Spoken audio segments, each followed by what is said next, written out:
Good morning, rise and shine. I know I'm coming to a lot of my family members on the East Coast a little earlier than usual, but it is 9:30 here in the beautiful U.S. Virgin Island of St. John, and I am so honored to be with you today as my sister and brother-in-law are trying to make me laugh behind the screen, and I love this. This is literally a passion. You guys know the tease of Core Talk, but today, coming from St. John has been such a treat as it was a surprise travel that they actually gifted our family with just 2 weeks ago. So I didn't know I was going to be coming the day after Christmas this way, and I'm so honored. I hope you just enjoy the view, but more importantly, I hope that you have an opportunity to learn, to be taught, because it's everything when we can transform our businesses based on the biblical principle of what he says about what we should be doing on a daily basis. So today's conversation is all about hospitality and customer service. And since we've been on this island, there has been so many opportunities for us to receive and also to transform our own businesses based on the example that other people have brought.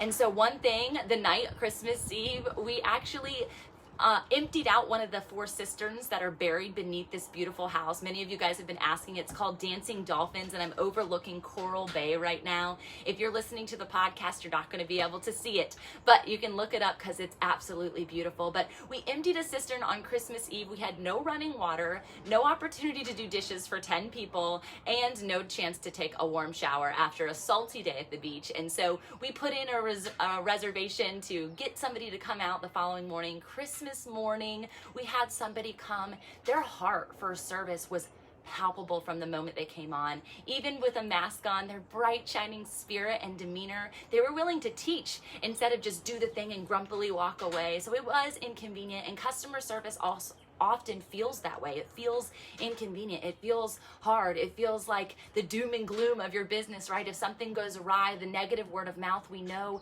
can spread like wildfire. And so it's so important for us to come back to the heart of what we do to serve people. And hospitality and customer service is ultimately what that is. So a couple of things. I want to comment. I want to know where you are right now. I know it's not East Coast time. It's U.S. Virgin Island time, but I want to know, where are you coming from? Where am I teaching you? Where are you grabbing this? Where are you putting it into your business, into your home life maybe? And so here we go. The next component is truth.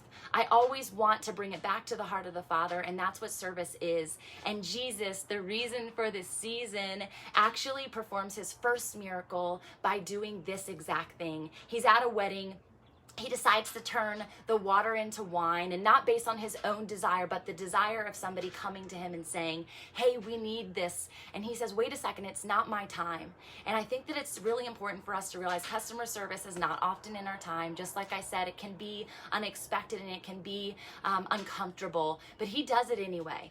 And the most important part, most magnificent part of this miracle, and you can take this for your own business, you're going to hear laughing voices. My nieces and nephews are running around. That's a beautiful thing about being able to travel and do what I love.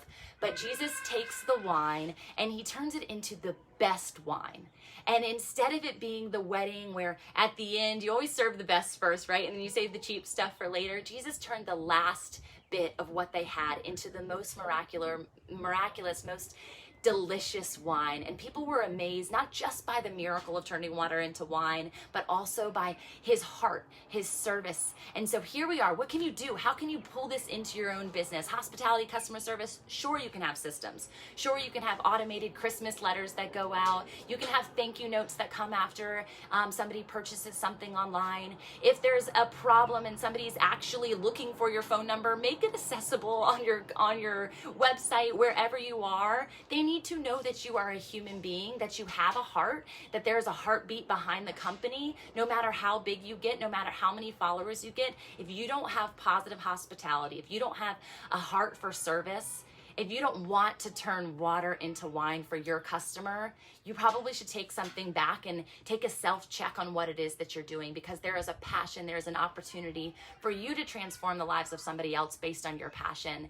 And so, yeah, I know you guys are seeing from St. John. It's so beautiful. If you want scenes, if you want hospitality, listen to this other hospitality moment. On Christmas Day, we went to a potluck on a beach with strangers, and they welcomed 10 people, hungry, hungry bellies into that community to just serve them. They weren't expecting anything. They didn't ask for money. There was nothing that you could take the paddleboards out, the kayaks out, and all they wanted from us was to feel joy and to receive community. And so sometimes you need to take back the eyes of the secular world. What does business mean? What am I supposed to be doing here? And go back to the heart, back to the emotion, back to the human connection. And that's what Jesus does all the time. I hope wherever I'm finding you today that you are just experiencing hospitality in some way. Maybe you need to open your eyes to how you can serve others in your community. So often I like to take clients and give an example of somebody in my coaching community who has done just this so well. But I think the receiving side of hospitality is just so magnificent. And so as a way to honor somebody that my sister and I both love, we wanted to shout out Cameron Miller, who is our financial advisor.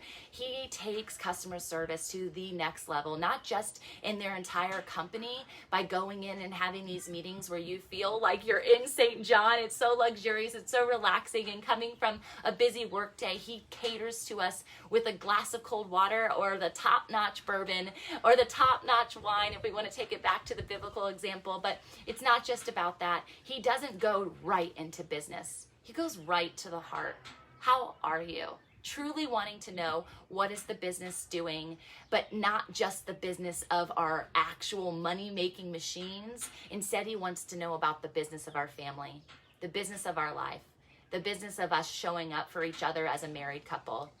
And I am so honored, and we are so grateful for what he's done in our financial situation over the course of the last few years, and same for my brother-in-law and sister. And so wherever you are, find a good financial planner. Make sure that they're applying it from a customer service perspective on how can we show up better for our finances in order to show better into the passion point of what it is that we do every single day. And so I hope wherever you are that you are able to just find peace, find hospitality, find joy, ultimately the heart of people, and that is what your business needs to do. I hope you learned something today. I hope you were taught something, caught, not taught, right? But also transform. And lastly, that truth piece, that testifying piece of what it is that the Bible does for us every single day. If we just take a deeper look, all of these concepts are laid out before us. And if you want to know how to do something well, we should learn from Jesus Christ himself. I love you guys. Blessings during this holiday season, and I so look forward to traveling somewhere new next week and showing up to teach you something different. Core Talk with Tamra. Be blessed. See you guys.